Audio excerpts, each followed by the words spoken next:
I'm going to fix that now. Not by starting early, though. I am Steve Tordo, the Director of Science and Stewardship for the Watershed Institute.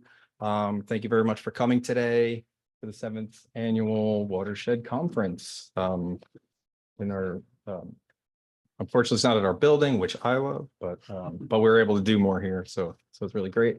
So this session, valuable ecosystem services associated with the watershed management that everyone should care about. Long statement, but very true.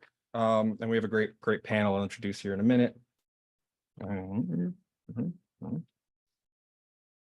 Excellent. Let's do that. No. Okay. It was just deselected.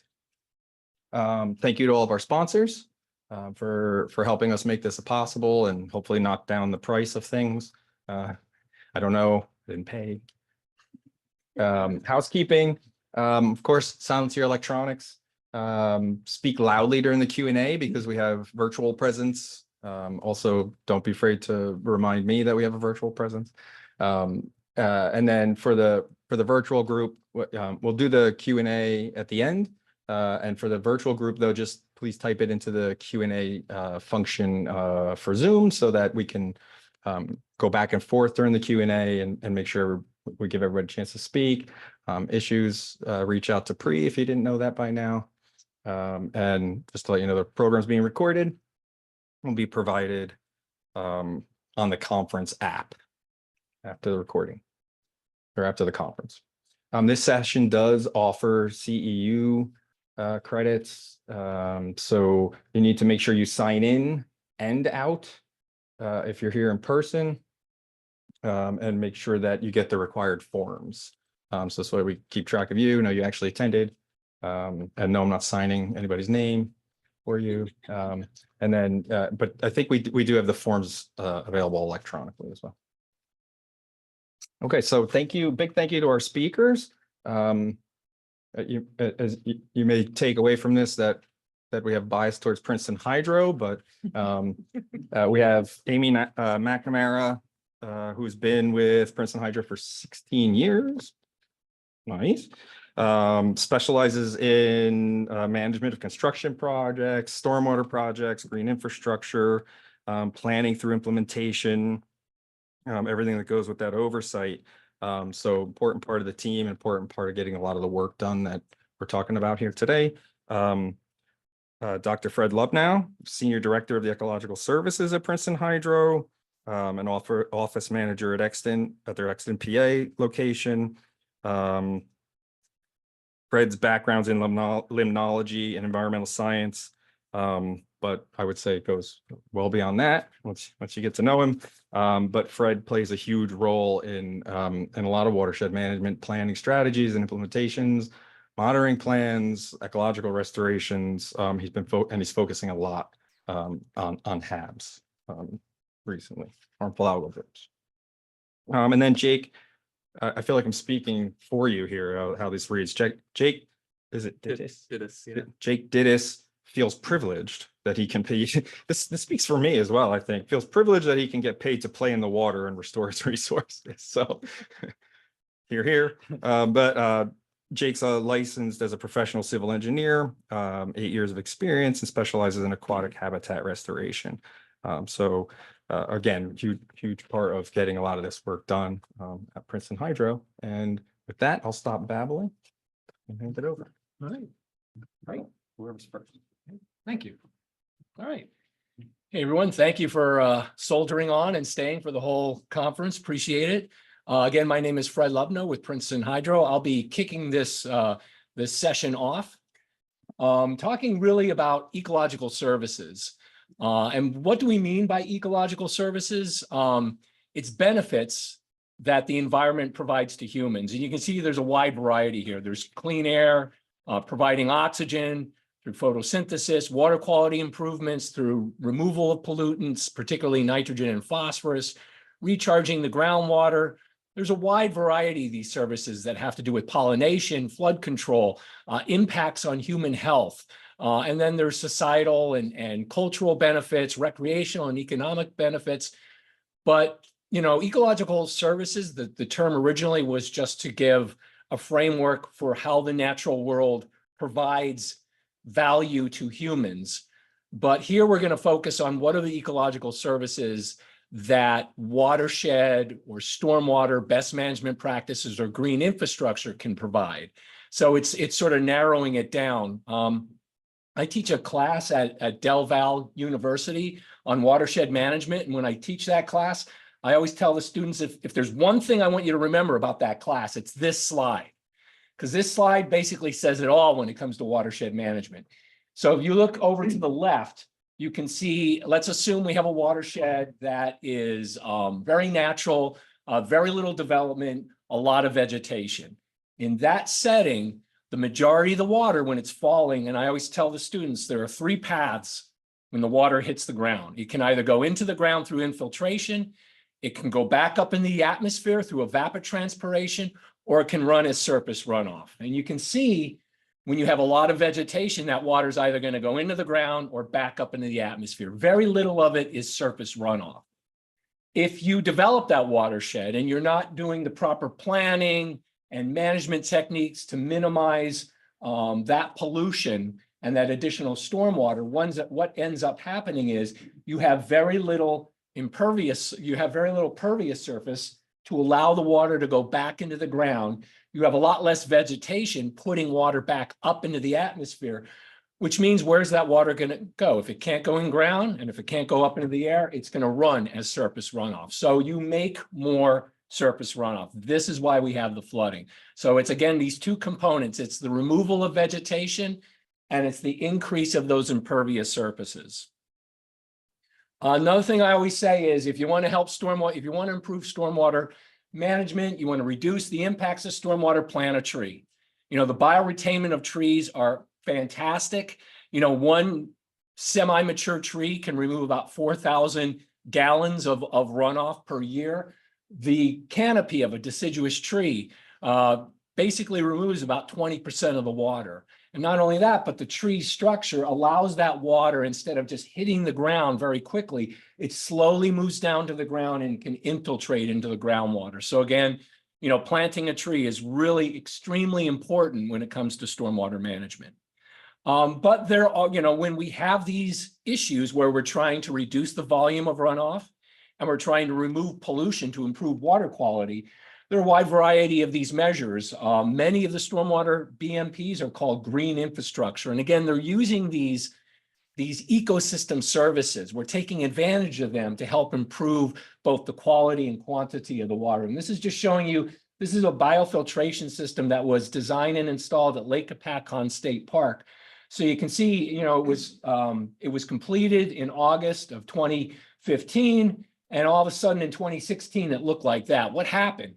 What happened was there were some people who at the state park who were responsible for the management and maintenance of that system. They retired and they didn't share that institutional knowledge that, hey, this is a BMP. This is a valuable thing that really takes the pollution from this entire state park parking lot and treats it before it goes into Lake Apacon. Fortunately, though, we worked with the state park. We got some additional funding and we replanted that biofiltration system. But I like this example because it shows you the importance, not just of installing these green infrastructure or BMPs, but their long-term maintenance. They need to be well maintained. And if they're not going to do their job. So I was just up there last year, last August, and that's what it looks like. So it really helps to remove the nitrogen and phosphorus that is coming in from that parking lot before it goes into Lake Apacon. And another example, this is a smaller scale, again, Lake Apacon. These are individual rain gardens that some private property owners have installed up at the lake. So when it comes to rain gardens and biofiltration systems, they really help to address stormwater. And when you're dealing with stormwater, there's 4 modes of treating it. One is settling. So if you have like a small forebay or a drop inlet, you're allowing those solids to settle out. That's one mode of stormwater management. The other is infiltration, getting the water back into the ground, putting the water into the ground so it's recharging the groundwater. There's chemical exchange. So there's the cation exchange capacity, and then there's the adsorption of phosphorus with aluminum and iron that's in that soil complex. And then finally, the biological component, the vegetation, the microbes, the fungi that all help to assimilate the nutrients, get water back up into the atmosphere. So again, just another example of another rain garden, large system. This is at Thompson Park. We've done a number of retrofits of basins to convert them into wetland BMPs. This is an example. So this one here is at Manalapan Lake. This one is another Lake Apacon project. This is on the other side of the river. This is Lake Luxembourg in Bucks County, at about 1/3 of an acre, where we installed a pocket wetland. And for about 15 years, it was operating great. And then all of a sudden, when Hurricane Ida hit, it devastated this. So we're asking this Pennsylvania DEP for funds through 319 to redesign the system, not only to put it back up and running, but also to make sure that it is climate resilient on these larger storm events. Over to the left, you see that forebay, the water comes in, the solids drop out. When the water hits a certain level, it's diverted into these wetland cells. We've used biochar to help augment some of these systems. Biochar helps to remove nutrients. And then another innovative activity that we've used are floating wetland islands. So the biochar and the floating wetland islands can be used in more urbanized areas where you don't have a lot of room for conventional BMPs or even for some of this green infrastructure. So, green infrastructure is great. It's providing those ecosystem services. It's getting water into the ground. You have the soil, you have the vegetation, you have the microbes breaking down those pollutants, removing the pollutants. And many of these recommended measures are great, but they're treating small areas. And so for some of these larger, more sustained improvements we want, you can install all the rain gardens you want, but they're only going to be addressing these small drainage areas. What Jake and Amy are going to now talk about are sort of larger projects that are dealing with these ecosystem services. So I'm going to hand it over, to Jake. He's going to go over to the next one. And when we're finished, we're going to have a little bit of a conversation about how we can translate from a design and a permitting perspective, going from these very conventional green infrastructures to some of these large-scale ecosystem projects. So I will transfer it over to Jake.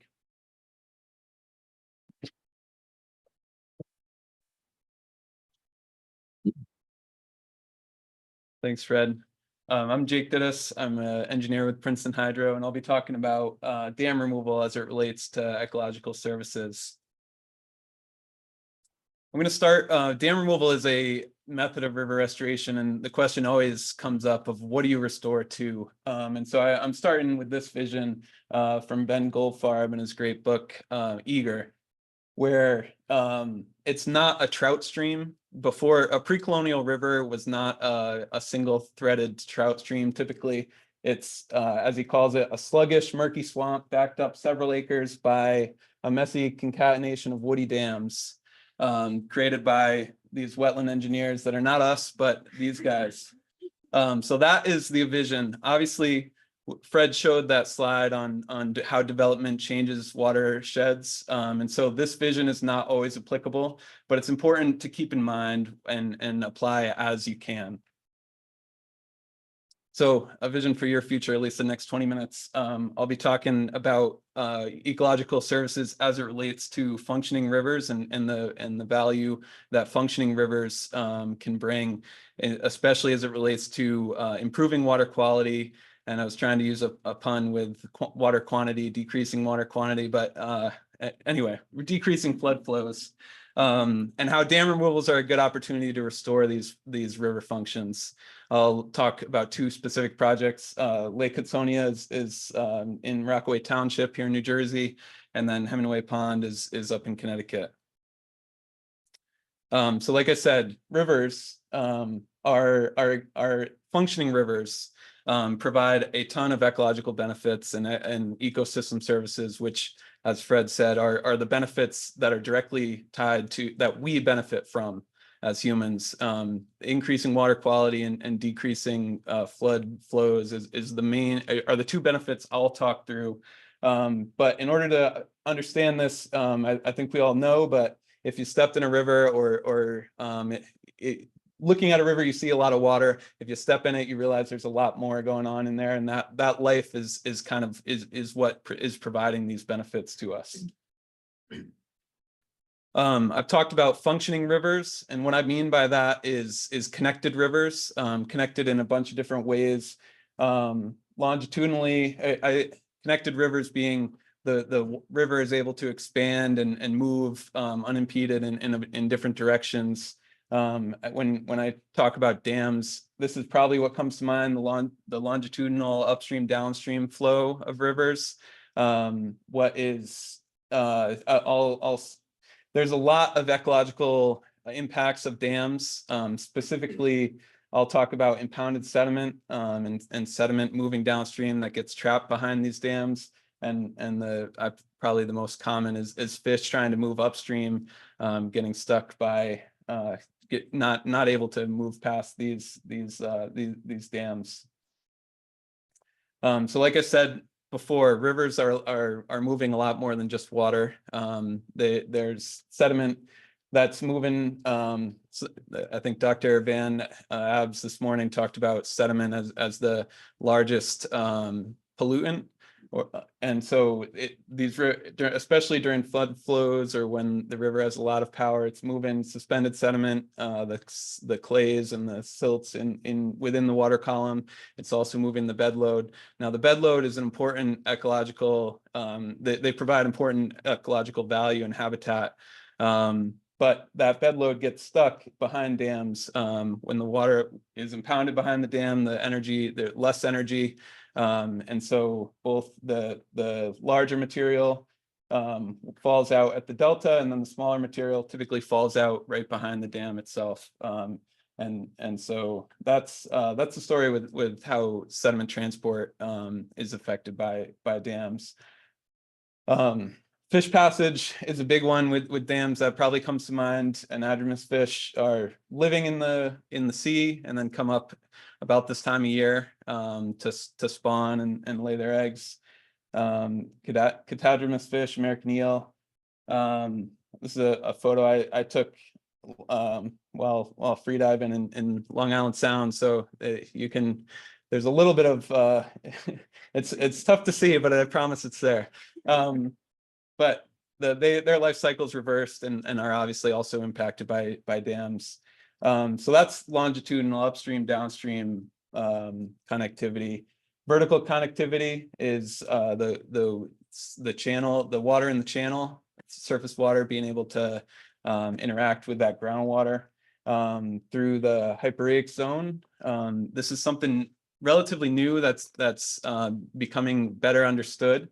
But this hyporheic zone is super important, as it's the liver of the river or its gut. There's a lot of microbiomes here that are breaking down the pollutants, and this is where some ecosystem engineers at a smaller level, the biome, the macroinvertebrate and other smaller ecosystem engineers are doing their work in improving water quality.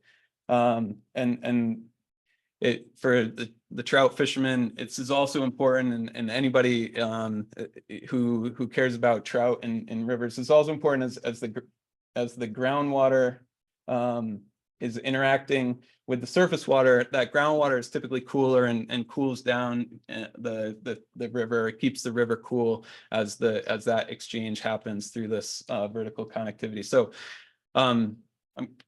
longitudinal and vertical connectivity, I'm going to talk, think about the freshwater mussel.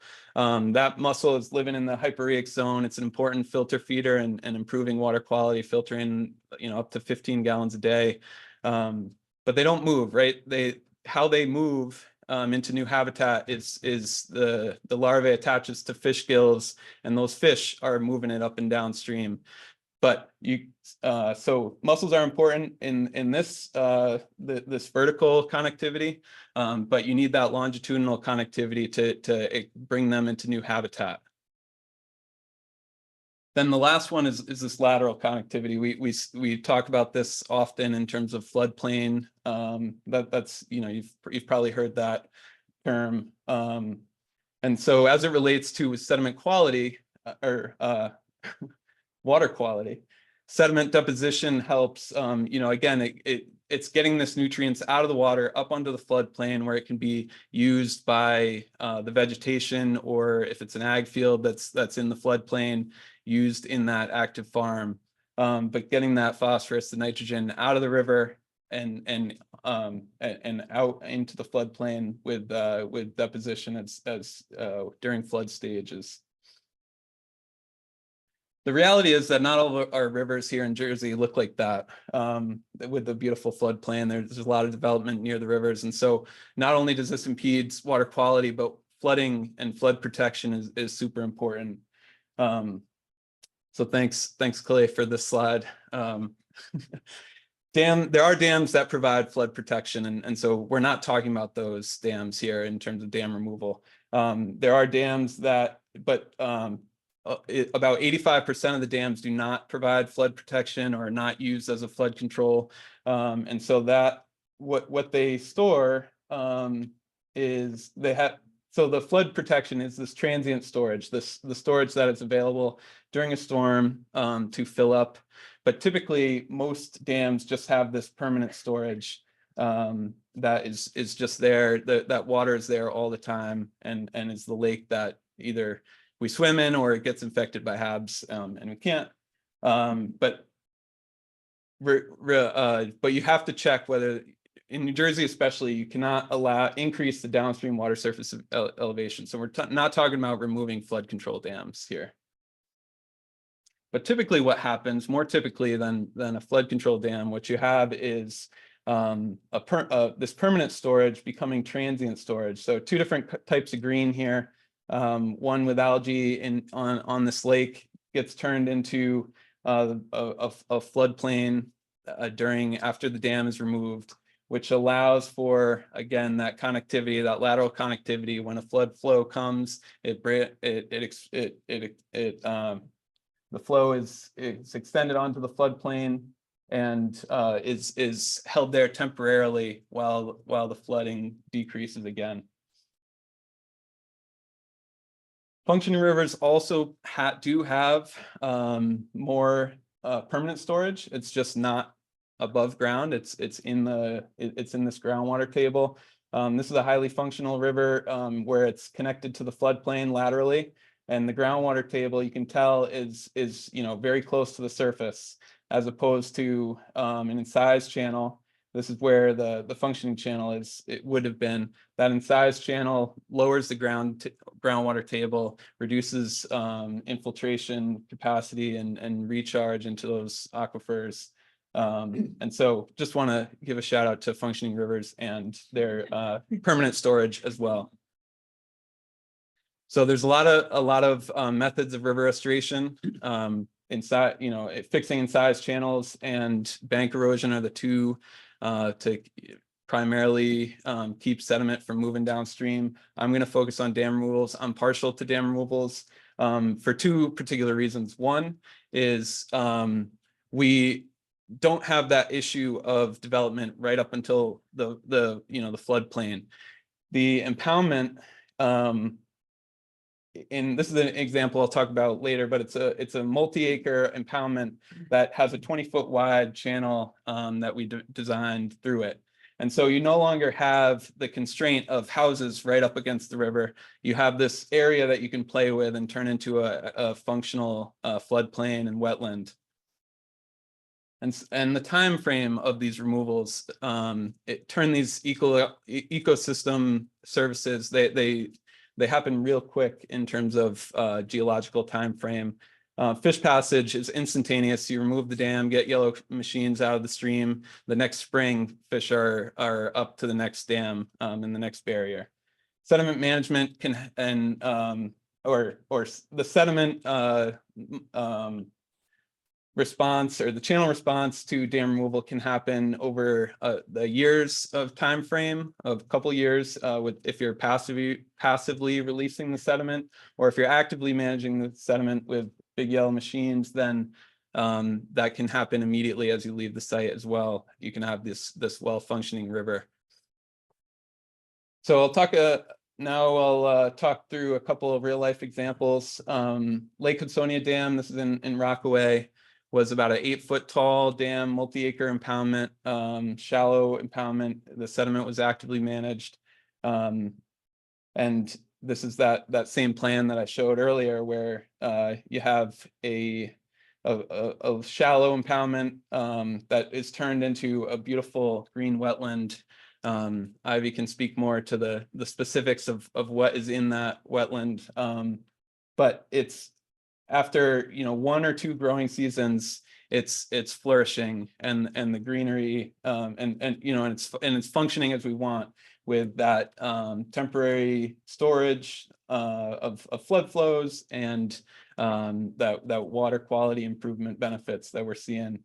Here we did actively plant the impoundment, but we see time and time again, if the conditions are right, if the hydrologic conditions are right, we see that seed bank, that native seed bank, comes back after 1 growing season and really provides a diverse habitat.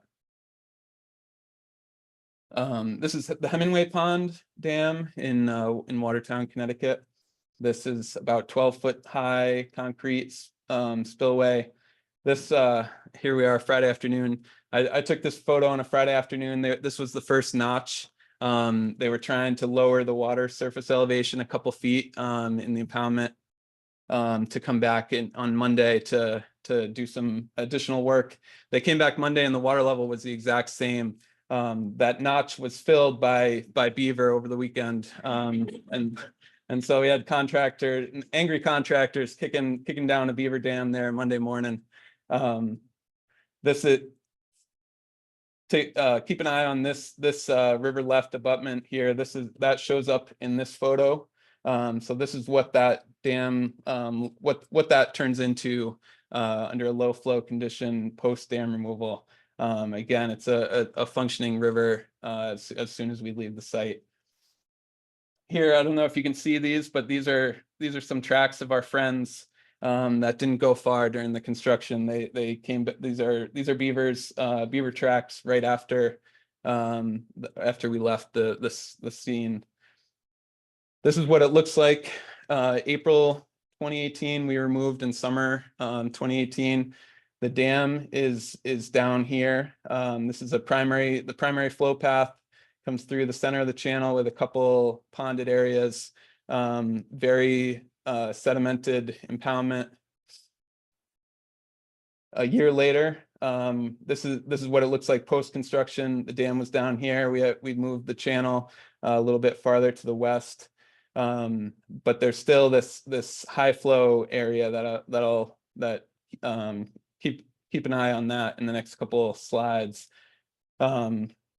because it changes slightly here. Our wetland creating engineers came back and built the dam in this high flow overflow channel.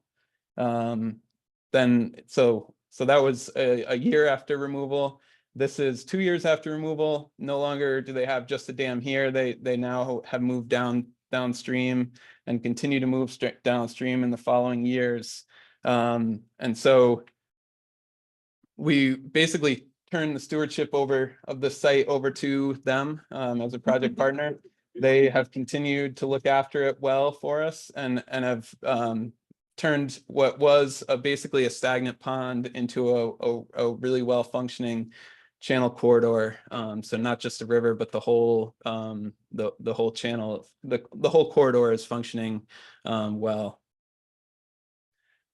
And so if you can remember anything, it's that functioning streams provide ecosystem services, and functioning streams are streams that are longitudinally, laterally, and vertically connected. The primary services are water improvements to water quality and improvements to flooding. And that dam removals provide a great opportunity for restoring these functional streams, because primarily in spaces of limitations here, and it's the most densely populated state, right? So impoundments now offer that space to do some of this removal, at least on a reach scale. So with that, I'll pass it over to Amy.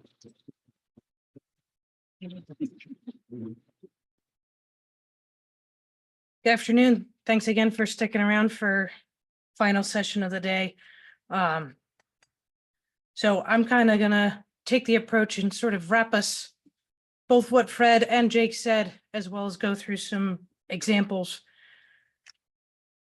So existing watershed problems, we've heard this all day. Volume of stormwater is our issue, and our streams and rivers just can't handle it. Cause long-term history of development, impacting our streams, impacting our wetlands, impacting our floodplains, and generating stormwater that's generally uncontrolled, and we just can't keep up with it. So stormwater management's changing. Again, something else we've heard all day, depending on which sessions you attended. MS4 is changing things, putting some onus on our reviewing entities at the municipality level, as well as some of the other entities, and encouraging sort of the holistic watershed-based approach. I know there's been a lot of discussion. Is it regional? Is it municipal? Is it county? It's got to be holistic, watershed-wide, in order to make the impacts where necessary. And then add on top to that our outdated infrastructure. And again, we've just got a lot of volume of stormwater. Developed watersheds. Our channels are down cutting and widening because they don't have, like Jake said, access to their floodplains. So they're making themselves deeper and creating that incised channel. In-stream erosion. We've seen that on a couple of different presentations that I've attended today, and it was mentioned in the keynote this morning. It's one of the primary sources of our TSS throughout the watersheds. And again, last bullet point here, reiterating our disconnection with the floodplains and our wetlands. So green infrastructure. I actually stole these straight from our regulations here in New Jersey. Treating stormwater with infiltration into the subsoil, treating runoff through filtration via vegetation and or soils, and then storing runoff for reuse, which can be looped back up into some of those others. Another definition, green infrastructure is intended to mimic our natural hydraulic conditions, and as much as possible, depending on where we are, incorporate infiltration and obviously vegetation. That stems back to Fred's trees. Selection of stormwater management measures and rules. So again, straight out of the stormwater rules, enhance, protect, and preserve land and water areas possessing characteristics and features that provide for flood control. So again, our stormwater is creating the volume that's causing our flooding. And different municipalities may have different situations where it's back flooding, the water has nowhere to go, they just have too much water. Again, all comes from the volume of water that we're creating. So we've done a bunch of pilot projects, we've done the smaller projects, ecological restoration in the larger scale where we can get multiple acres, multiple impacts, large impacts, rain gardens. I think it was said this morning, you can put in hundreds of rain gardens and you can see almost no impact. It's putting in the bigger, larger scale where you can either see and or measure that impact. So again, community, just looking at it from a community basis, some of the community benefits, you're going to reduce urban heat, vegetation and evapotranspiration can assist with that. Decreased energy use. If you have green trees, you don't have to use as much air conditioning. You have insulation from your heat leaving and things like that in the winter time. Removal of pollutants both from air as well as our soils and water through vegetation uptake. We're beautifying and diversifying some of our public spaces. I will come back to sort of that public spaces comment later on. And doing so, we can increase our property values across our municipalities. There's not a whole lot of property value if your property floods, right? So taking the ecological approach and using green infrastructure and ecological engineering. You'll hear me kind of use those terms very intermixed, kind of all meaning the same thing. And then, so I'm going to reiterate a couple of things that Fred mentioned in his presentation. Mother Nature is quite good at what she does in managing water, doing this, forcing the sedimentation and the settling of sediments. She's created the soils that infiltrate and create those microhabitats that foster the chemical and biological removals. So with that, you're also taking advantage of your soils, your biodiversity, and symbiotic relationships within ecosystems, topography, that's like microtopography, where you're going to take advantage of different things with slope, and then your native vegetation to boost your ecosystems as well as uptake of your nutrients and water. How do we update or how do we obtain these upgrades? That's pretty much the $1 million question I think that we've heard all day today. It's obtaining that temporary storage, water quality enhancement. So that's your filtration, your infiltration, nutrient retention, transformation, and biodiversity throughout the systems that we are implementing. So those MS4s, one of those parts of those plans is coming up with projects. We want to make sure that they are taking advantage of, hey, can we store any water? Can we keep it there any longer? Can we filter it? Can we take out any nutrients? Can we put in plants that are going to focus on, phosphorus, if that's our TMDL of concern? And our biodiversity will help our ecosystems function the way they're supposed to. New Jersey streams, as most of us know, are extremely disconnected from their floodplains due to the increased runoff volume. So where does that lead us? Stream restoration. Jake took most of that thunder. I do touch on it a little bit with my sample projects, floodplain and wetland connection and creation, and creative uses of existing components. So I'm just going to go through a couple of sample projects. There's 5 here, couple in New Jersey, couple in Pennsylvania, and 1 down in Maryland. So the Third River project, this is in urban New Jersey. It was on a former Superfund site. It was cleaned up and actually had its approvals and started construction for a townhome development before the township of Bloomfield acquired it. So it was originally it was the Clark Thread Company, went through a couple of different manufacturing and industrial transitions before the township then acquired it. This is a known flood-prone area. It is at the confluence of 2 channels, the Third River and the Spring Brook. Part of this project did include significant park upgrades. So the township acquired the entire parcel. Not all of it was implemented for flood and wetland creation. About half of it is. So what you see on the screen is the very colorful blue and green side is what we excavated upwards of 10 feet of historic fill from the floodplain down to the original wetland elevation, put in some additional topsoil and planted the crap out of it. Very technical term there. And basically it worked wonderfully. It was in post-construction when Hurricane Ida hit.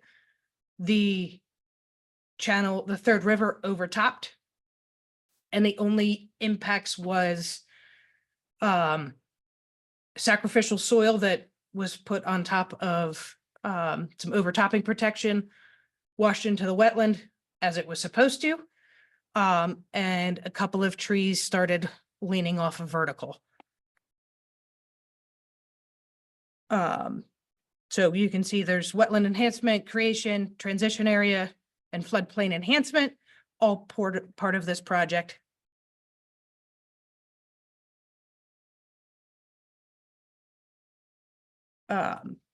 So a couple of interesting points on this portion of the project. The third river and Spring Brook are a confluence in the upper right corner of the image where you see the two yellow arrows kind of coming back. So the Spring Brook actually is what backfloods.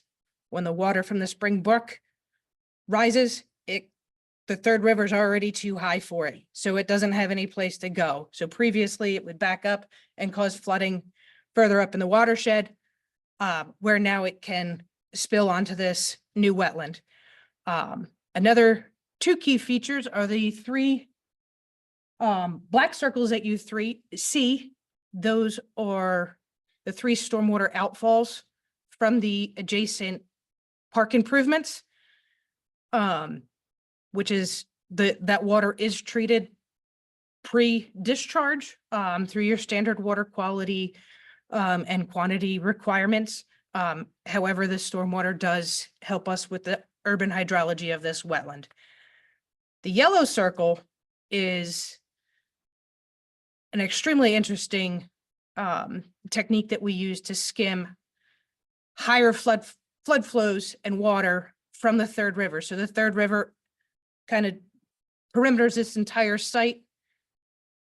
We bored a hole through the abutment wall of an existing bridge and set the invert just shy of the normal water surface elevation in the third river. So as soon as that third river water surface elevation rose just a smidge, we were taking water into our wetland to feed that urban hydrology. Second project is over in Warrington, Bucks County, Pennsylvania. The yellow circle again here is a what some may look like a putting green. However, it is a pond significantly covered in vegetation. It actually took us a while to find it on aerials on more than one occasion. So this is what it started like. We lowered the water surface, added a spillway, ran some hydraulic calculations, reduced the open water area, and created a large portion of floodplain wetland and storage for storm events. Part of that was stream restoration. Because we lowered the water surface elevation, we wanted to make sure that we did not impact the upstream forested wetland. So we did put in 3 log rock step pools to make that transition in grade from that adjacent upgradient wetland. And we did try to maintain the stream channel and the thalweg, and you can see that by the yellow arrows, they all highlight the same tree structure. So we basically put it right where it was before we did any modification to the system. And then this is just an aerial view. We have not planted this yet. This was just constructed this past November. Planting will happen later this year, likely sometime in May. So there was also some additional community benefits, just to sort of hit on some of those benefits. We used a lot of the material on site. We did not export anything besides trash. We reused all of the vegetation that was removed to put in the emergency spillway. We used some of it in the impoundment to allow our equipment to move, but we also increased some habitat, just putting in some random structures. And it also included some passive recreation options, including an ADA compliant boardwalk into the impoundment with observation platform. Third project is the conservation pool on the Core Creek, which some of you may know as Lake Luxembourg. This watershed changed substantially. You can see in the photo on the left, it is primarily rural, agricultural. And then you fast forward to sort of current stature, and you see a lot more development. During the distance of these two photos, the lake and the dam were actually installed as well, identified by the circles. So just note that watershed changed significantly. The point of the conservation pool was to serve as a 50-year sediment forebay for the main body of the lake. Well, with this much development, it filled in less than 10 years. So part of this project was doing some watershed related work before we could come in and restore that conservation pool. So, however, this project is just on the conservation pool. So we went in, removed a lot of sediment, put it back on the adjacent farmlands, incorporated it into the adjacent soils, installed a large number of plugs.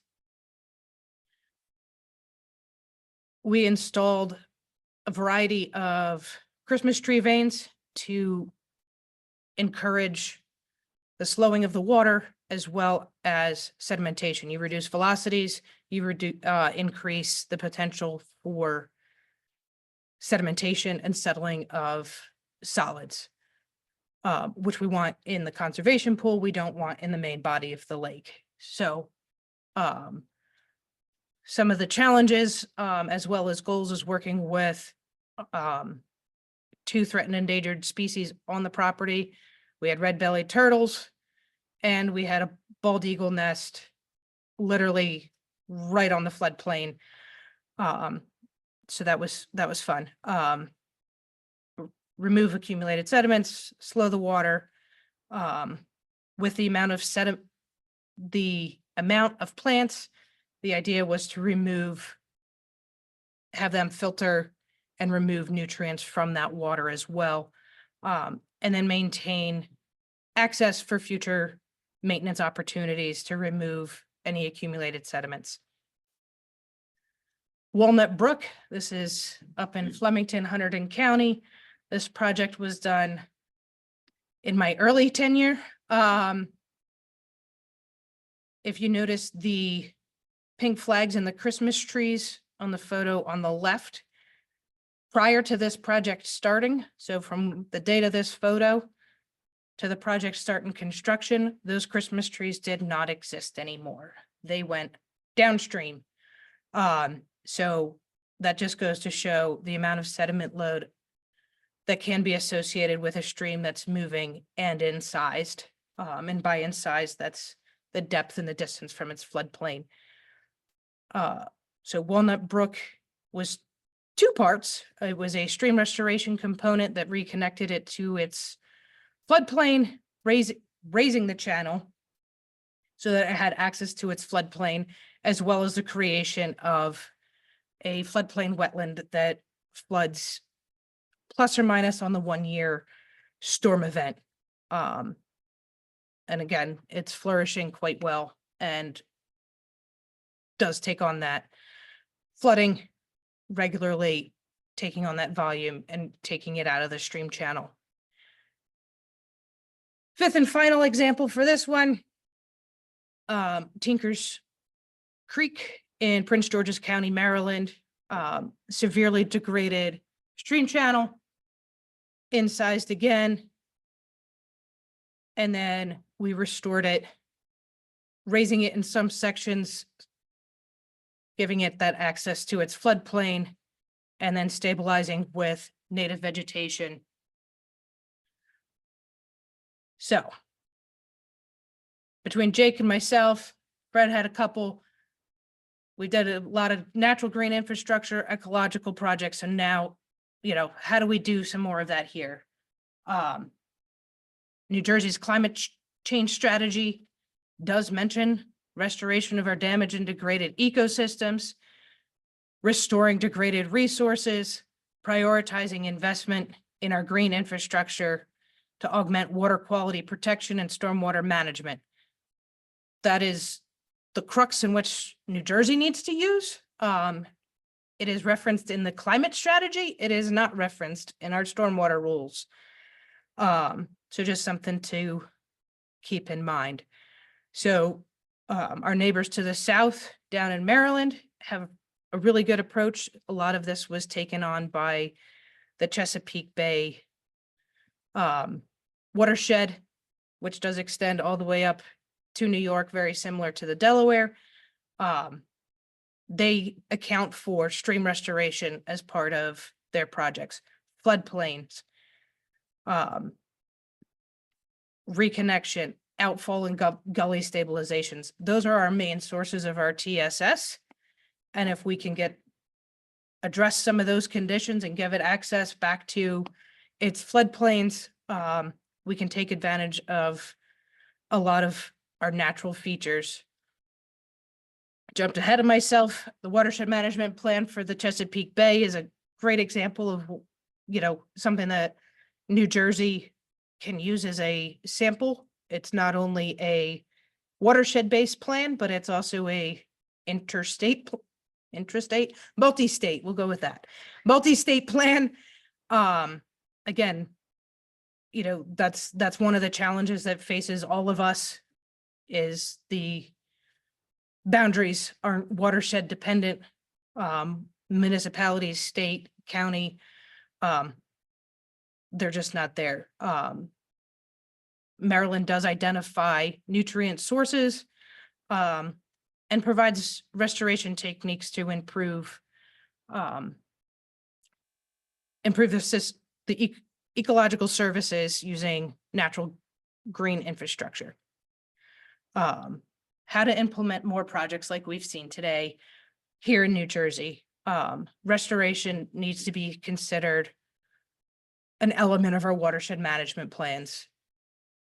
Addressing that stream restoration, addressing the volume, addressing the fact that our stream channels can't handle the volume that's reaching them.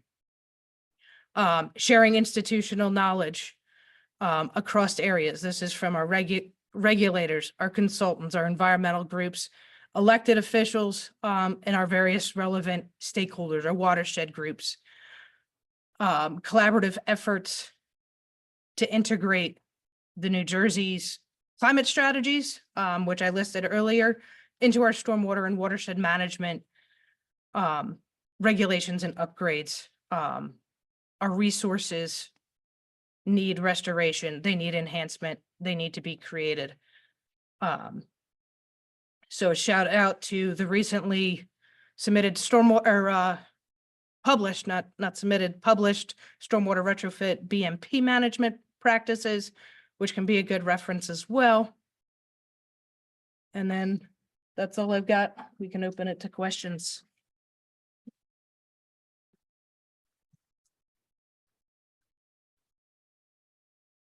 Mike died, if anybody didn't know.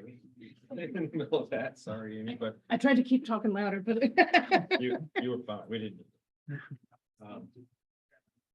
Oh, because yeah, we still do have the mic for the virtual people, so I'll probably repeat questions that are live anyway, and then I'll do some mic pointing and try to speak loud when you ask, but we do have only a single, what I think simply answered question from online, so I'll just go to that first. And it was just sort of a shout out to how great Johnson Park is looking now, but Donaldson Park needs help. And does anybody know if there's plans to work at Donaldson? So I don't even know where Donaldson is actually. So Is it? I don't know. there was enough grumbling to think maybe, but nobody's going on the record. Question, yeah. I was Covington, my kids play in Minecraft all the time, so thank you for all of the work you guys did there. We get to enjoy, so thank you for your work. I had a question, Jake, you brought up something about during dam restoration or removal. When the floodplain is cleared, you said that there's a dormant seed bank, the native seed bank. Native seeds and plants are my passion, that's what I really care about. And so when we talk about that ecological restoration, how much can we rely on what's there versus the invasives that are encroaching? Also going on Monday to do an invasives removal of watch on reservation. So I really care about this stuff. How much work do we have to do to involve ourselves in fixing things versus letting what's there take course and just monitoring and guiding nature? So the question was with regards to Jake's presentation about restoring the floodplain areas after dam removal in particular. And Jake made it, and I had the question as well, like how have you documented because I've seen some disasters pop up from there too, but the question was, you know, how often and reliable is it to just let the natives restore themselves basically rather than manage that? Yeah, it's a really good question. Is this close enough? I think so. How close do I need to be? Great. Yeah, really good question. So yeah, that I mean, that seed bank, depending on what the, you know, the level of fines and the growing medium that's in the impounded sediment, you know, that seed bank is typically there.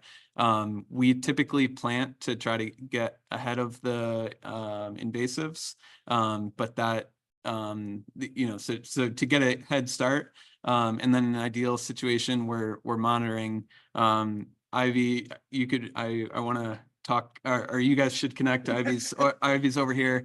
She is doing the Lake Hudsonia monitoring. And so, you know, she in an ideal world, we're able to monitor and treat if required. There's a little patch of frag that has popped up in that impoundment. But, you know, in this case, it's funded in a way that we're able to monitor and look at and keep track of that.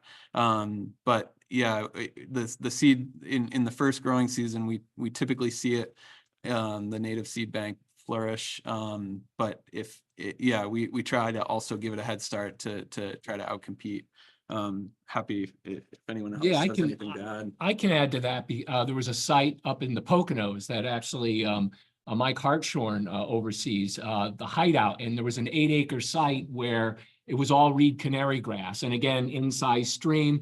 We wanted to recreate the whole stream. It was going to cost $2 million. The private, you know, it was like 2,000 families that live in this area. They were like, that's too rich for us. So we created these floodplain zones, and it came in like, I think, $250,000.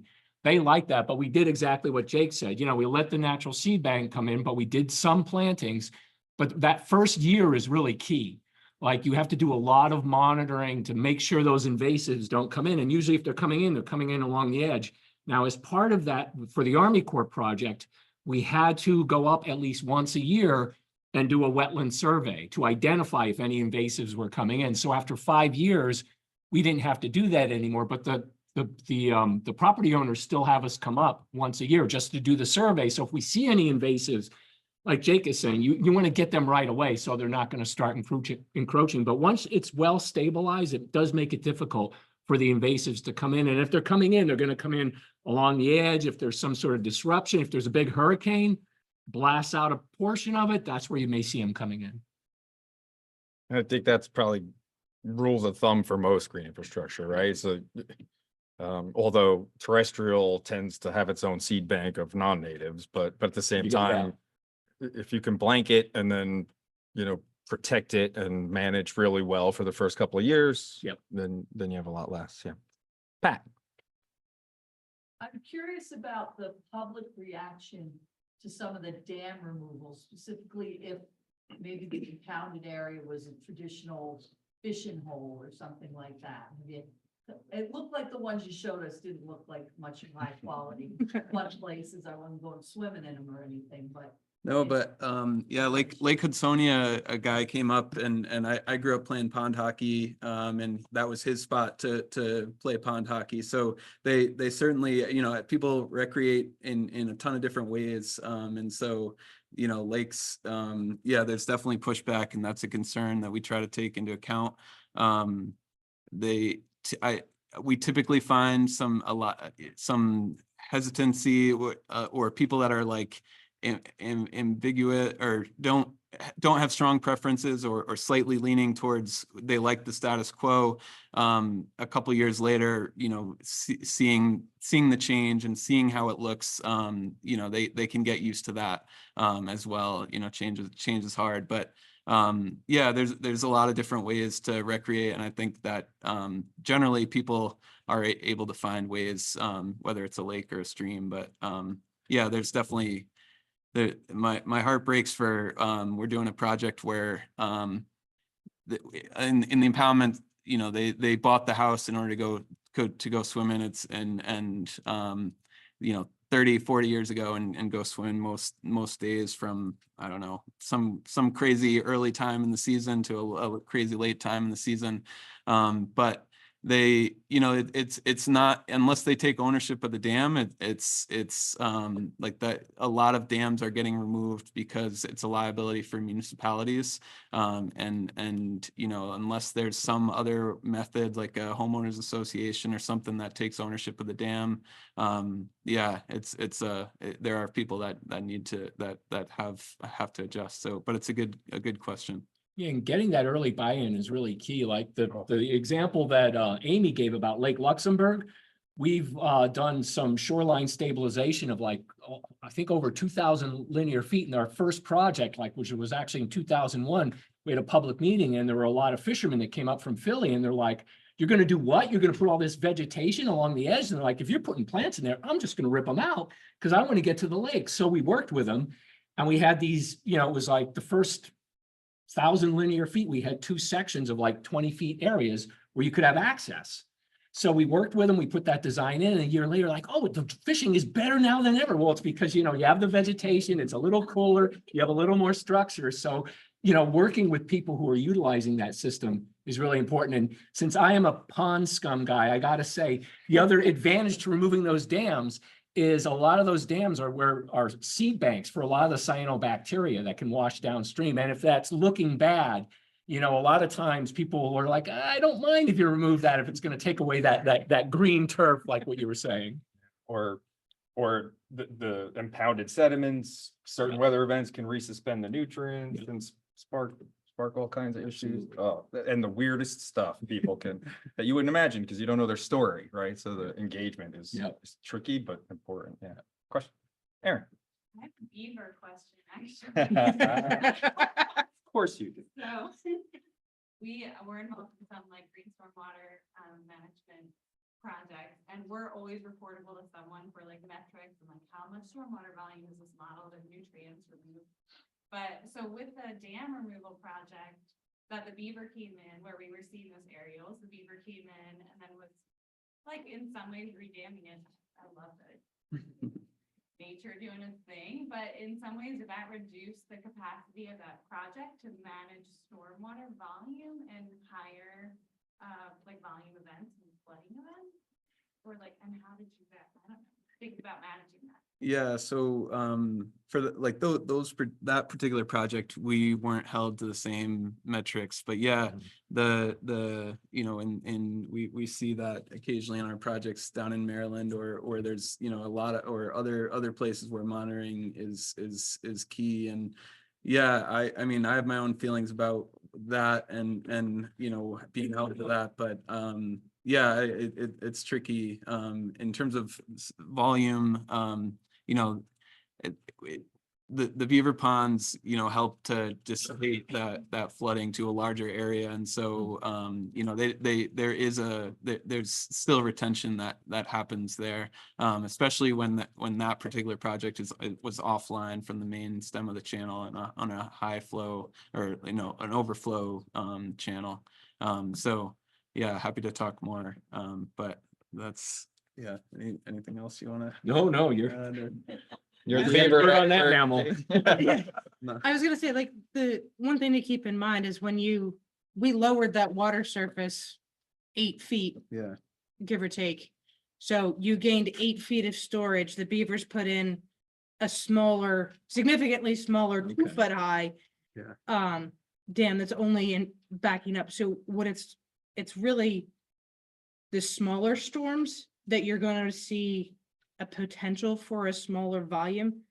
But if you evaluate that whole volume, the volume of his dam is like a 5-gallon bucket in this room. It's not gonna make as much difference as you potentially think on the grand scheme of things. I actually have a follow-up question on that. And so you're talking about, you know, now the overall extension, right, laterally for the river, and that's still sort of above surface storage capacity, and you have a new top of bank, et cetera. But do you guys calculate or you know, try to estimate the actual storage below, you know, in the floodplain itself? So, you know, that's what I would consider sort of In the groundwater, you mean? Or Yeah. Like in the groundwater? yeah, in the groundwater and in the floodplain itself, right? You've created Yeah. you've created some storage capacity before it even goes above bank, et cetera. And we know those benefits are there. I haven't yet dug into We're- the number, if anybody's putting numbers to that. or not. We're doing a project right now in Montville, a recharge a project where it's not related to dam removal, but it's related to an incised channel Reconnect. that is building that up and reconnecting it to the floodplain, and we have groundwater wells all over the site, and seeing there. I think we're just starting to put together the before and after photo or the picture of what it looks like before and after. So I'm not working on that directly, but I know enough that it's something I definitely want to look at. Yeah, very cool. Read, and Yeah. I'll pass that along. I mean, that's a hard one to convey Mhm. as a benefit, as an Yeah. ecosystem benefit, is like, but if you remove the dam, or it's the next lowest impoundment that's going to control the flooding now, you know, that's going to cause flooding. So you need to get rid of that next. And I'm like, no, if you reconnect, you know, it's Yeah, amazing. The it's- people that are in a room that I have to convince that, no, we've created filter just by reconnecting Right. and restore. Yeah, I mean, a lot of times we don't look at it Right. in that perspective. You're not looking at, you know, even when you do your stormwater modeling, you're looking at it on what's on the surface. Right. You're not looking at the subsurface. Even rain gardens, right? Like looking at the ponding depth. rather Yeah, than- and. But there's a lot of quite frankly, capacity below. Regulatory wise, you're not allowed to. Yeah, You know, Yeah. you're not allowed to account for infiltration. You're not allowed to, right. not that you're not allowed to, but from a worst case scenario, from a modeling perspective, Yeah. you can't account for those things. But in terms of your flood storage, it's usually mostly modeled from a development perspective. If Right. you're trying to move your regulated floodplain and things of that nature, when it comes to dam removal, we're working within that 100-year flood hazard and the floodway, because we just dropped that water surface from being way out Right, here right. to in here. So even our 100-year storm, we took it from out here and we brought that new flood hazard way inside. It's not typically evaluated for that perspective during the dam removal process or during the design process, Yeah. if you will. It's certainly something worth looking at as we look at these projects more from a stormwater volume retention and how we can potentially manipulate maybe the sediments to keep that that channel longer, create Especially pockets. We do that. Density areas, sometimes Right. you have incised, but inside of an incised. Right. Floodplain, right? Yeah. So, Yeah. yeah, so you want to know which plane you're kind of dealing Yeah. with. Well, I What's mean, true over top of bank? so a lot of the management plans we've done, and we've done a lot of them from New Jersey, but the ones we've done over the years and decades focus on, reducing pollution, TMDL, and I'm a lake guy, so I'm always thinking of phosphorus. But what's exciting about the watershed improvement plans is now they're folding in volume, which is something that really hasn't been taken into account in a lot of these older plans. Yeah. So bringing this in, and again, this is why we wanted to talk about ecosystem services, because you get so many benefits with groundwater recharge, infiltration, reducing flooding. So- Yeah, and it's good to see it overlapping, because it used to be the other way, for regulatory purposes, it's the other way around. It's volume, forget the quality. right? Exactly. We have time for a few more questions, at least officially, and there's no session after. Too.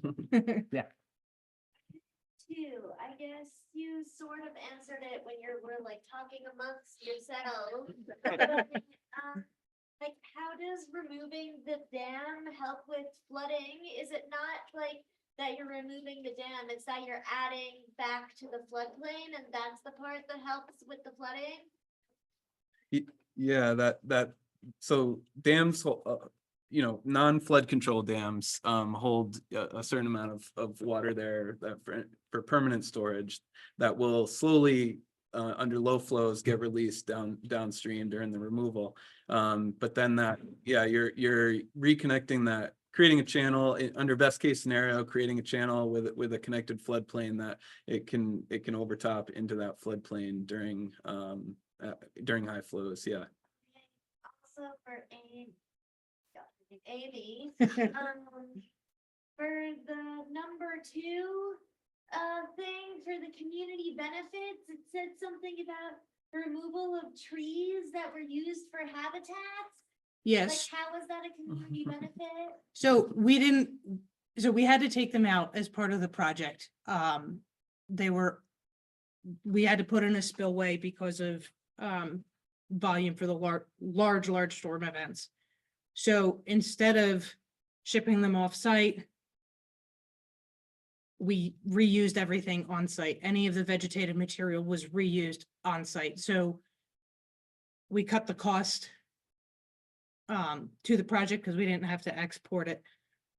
We added the the carbon, footprint. We didn't have the fossil fuels of pulling it off site. We literally dropped it and put it in the impoundment as either part of some structural integrity so that they can move around in the mud, or as the habitat features. Habitat. Okay, so like their habitat is still there, it just changed a little. Yeah, so I had one of the photos in there where it had a bunch of trees that were kind of crisscrossed. Yeah. That is in the open water at this point, so the, birds won't necessarily nest in it, but the turtles will. It'll be, habitat for, and fish can hide in it. I am not a biologist. I don't know all. No, you're hitting it. You're Absolutely. hitting it. But essentially it's for those micro habitats and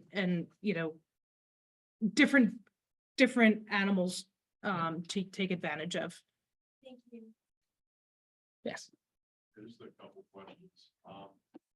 First, have you ever done any daylighting of streams? Yes, Oh, you have. Nice.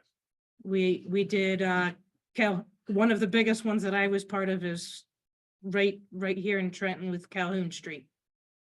And Petty's Run. We decommissioned a road, excavated historic fill, contaminated historic fill at that, stabilized it in place, added meandering stream and floodplain connections. And I forget the name of the road that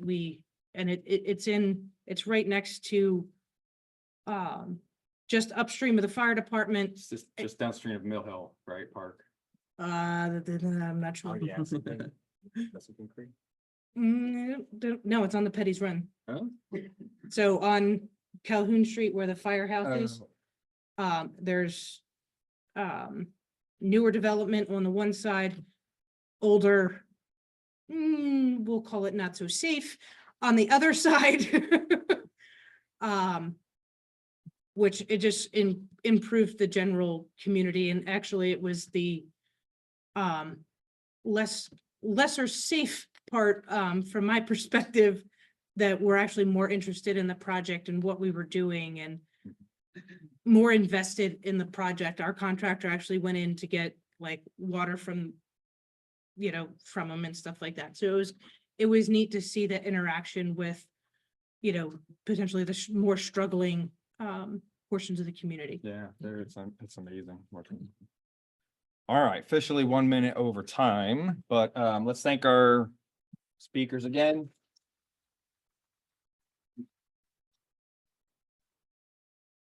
And thank you all for attending the conference. Hope you all had a good time. Any complaints? Ask people to hand in those plastic name tags so we can. Oh, great idea. Yeah. Maybe Why don't, down at the check-in table. yeah, why don't we either deposit them on one of the tables up here or at the check-in desk downstairs, please? You have any complaints to lodge? Don't do it with me. Yeah. Oh, and a reminder to sign out and to do your form for if you're looking for educational credits. Yeah. Thank you.